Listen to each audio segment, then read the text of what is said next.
Halo semuanya, ketemu lagi di Fairway Channel. Nah, ini adalah video pertama saya. Nah, kali ini saya akan videokan sebuah motor yaitu Suzuki Thunder 250cc tahun 2004. Ini punyaan saya sendiri. Jadi nanti akan saya jelaskan tata cara untuk modifikasi di motor ini. Oke, langsung aja guys. Oke, teman-teman, ini basicnya ada Suzuki Thunder tahun 2004 250cc, bukan 125 ya, yang 250. Nah, kemudian ini udah saya miliki kira-kira sekitar 16 tahun. Nah, ceritanya ini motor sebenarnya mau dijual 2 tahun lalu. Cuman pada zaman itu lagi tren-trennya itu custom Jeep style, cover racer, bobber, scramble, dan lainnya. Makanya saya waktu itu kepikiran untuk cari bengkel modifikasi yang bagus di daerah Jawa Barat. Nah, ternyata itu bengkel modifikasi lumayan mahal harganya, karena kalau dari hitung-hitung estimasi sendiri itu lumayan menghabiskan 2 digit ke atas lah gitu. Jadi maka saya memutuskan untuk gimana caranya saya modif sendiri dengan beli spare part sendiri sesuai saya inginkan, namun jasanya saya alihkan ke bengkel yang ada di sekitaran rumah saya. Nah, jadi intinya saya pada saat itu mencari bengkel motor yang bisa modif, kemudian bengkel las, dan juga bengkel cat. Nah, jadi makanya dinamai modifnya mandiri karena semua dilakukan sendiri. Saya pindahkan satu tempat ke tempat yang lain. Ya, oke. Untuk pertama kalinya yang dilakukan adalah ini motornya itu Suzuki Thunder masih standar banget kayak gini gambarnya. Nah, itu motornya itu saya trondolin dulu semuanya nih di bengkel. Di bengkel itu setelah ditrondoli, itu kemudian kita susun rangkanya. Kemudian rangka itu bisa kelihatan di sini. Jadi ketika nanti ditrondolin ini tangki, ini jok, ini spakbor depan belakang, ditrondolin kelihatan dah rangkanya. Nah, dari rangkanya sendiri untuk Suzuki Thunder ini udah mirip jika dibuat dengan custom tracker. Jadi makanya saya milih tracker karena selain lebih hemat ongkos karena udah double shock ya untuk motor ini juga, lalu bisa irit biaya. Jadi teman-teman nggak perlu terlalu banyak ngeluarin biaya lah. Nanti saksikan terus berapa biayanya ya. Oke, kemudian di bengkel itu kita sudah kelihatan nih rangkanya semua, ditinggalin mesin, velg, dan rangkanya. Nah, rangkanya itu dari sini setengahnya dipotong besinya. Besinya itu setengah ke belakang dipotong, lalu dibuatkan pipa tubular bulat, agak melengkung ke atas, lalu disambung nantinya dilas. Nah, setelah posisi joknya jadi, kemudian untuk tutup aki dan tutup sampingnya ini nantinya saya biarkan dulu ini karena menurut saya udah setengah jadi. Nanti ada gambarnya juga setengah jadinya seperti apa ya gitu. Kemudian setelah itu, setelah jadi kira-kira seperti apa, kemudian saya ukur nih untuk tangkinya kira-kira besar dan lebarnya cocoknya berapa, untuk dop akinya seperti apa, dan untuk spakbornya seperti apa ya. Jadi setelah kita bisa ngira-ngira semuanya, kita udah bayangin, barulah naik ke tahap selanjutnya, yaitu dari bengkelnya itu ngerondolin semua komponennya, termasuk mesinnya diturunin. Jadi tinggallah sasis aja ya, jadi tinggal rangka tok itu naik ke tahap selanjutnya, yaitu pengecatan. Ya, oh ya saya lupa tadi, kalau untuk kaki-kaki kita mulai dengan kaki-kakinya, karena untuk motor custom bisa dilihat dari kaki-kakinya, kita setting dulu di awalnya seperti apa kaki-kakinya ya. Jadi setelah kaki-kakinya oke, spakbornya udah diukur sesuai dengan keinginan, barulah kita trondelin tadi. Nah, lanjut tadi setelah pertama kali itu rangkanya dicat, semuanya dicat ya, dicat hitam, ada hitam doff atau hitam solid, dan mesinnya juga cat hitam anti panas.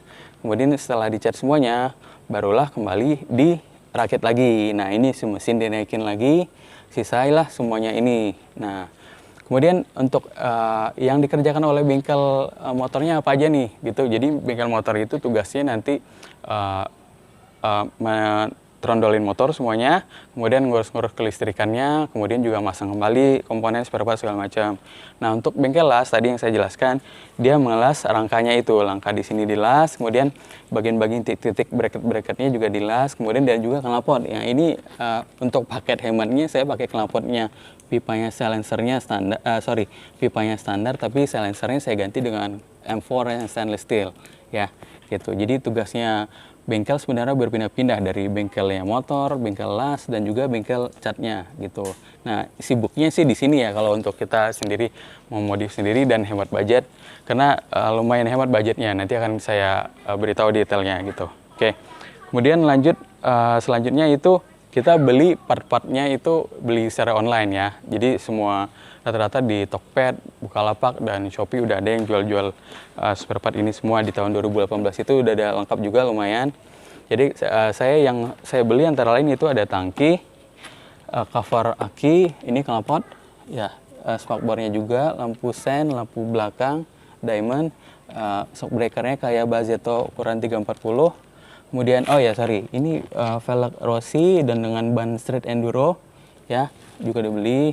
Ini mesin standar, swing armnya juga standar karena untuk Thunder dia udah bisa masuk velg yang gede, ya, jadi nggak perlu diganti lagi. Kemudian untuk shock breaker juga masih bawaannya karena lumayan gede untuk space-nya Thunder sendiri. Speedometer juga beli dan lampu depan pakai LED, ya.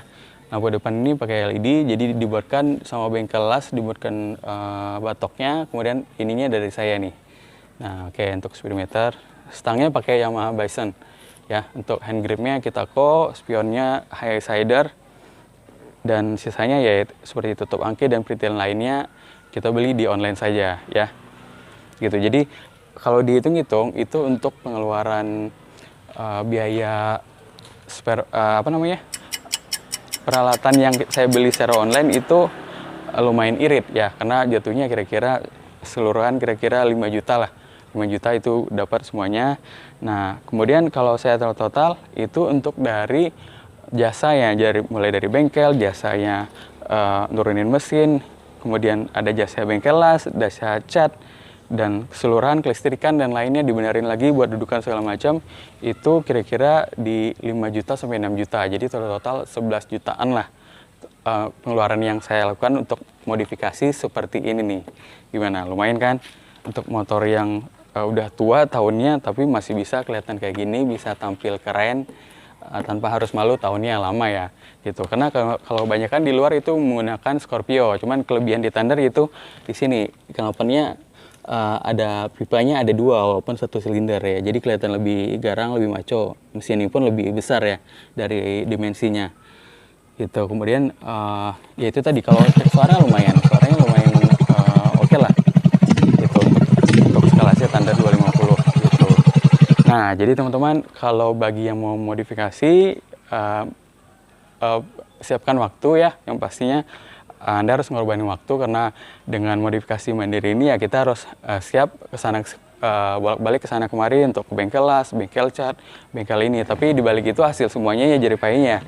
Jadilah ini kira-kira saya waktu itu beres dalam jangka waktu 3 bulan ya, 3 bulan semuanya jadi seperti ini motornya. Jadi menurut saya untuk budget segitu ya, di luar ya kalau teman-teman jangan bandingin sama bengkel modifikasi ya, teman, ini udah termasuk, menurut saya udah termasuk bagus ya, kualitasnya kita bisa nentuin sendiri segala macam, dan kita pun tahu detailnya seperti apa gitu. Jadi untuk semuanya ini menurut saya ya alhamdulillah hasilnya memuaskan lah. Oke teman-teman, mungkin detailnya nanti akan kita bahas di video selanjutnya. Terima kasih banyak semuanya. Jangan lupa like, komen, dan subscribe biar channel ini maju ya. Makasih banyak semuanya. Thank you. Nah, itu tadi dia videonya teman-teman. Gimana? Jika ada yang ingin ditanyakan, masukan dan sarannya silahkan komen di bawah ya, untuk memajukan channel ini juga. Oke, sekian dulu video kali ini. Jangan lupa like, komen, dan subscribe. See you on the next video. Dadah.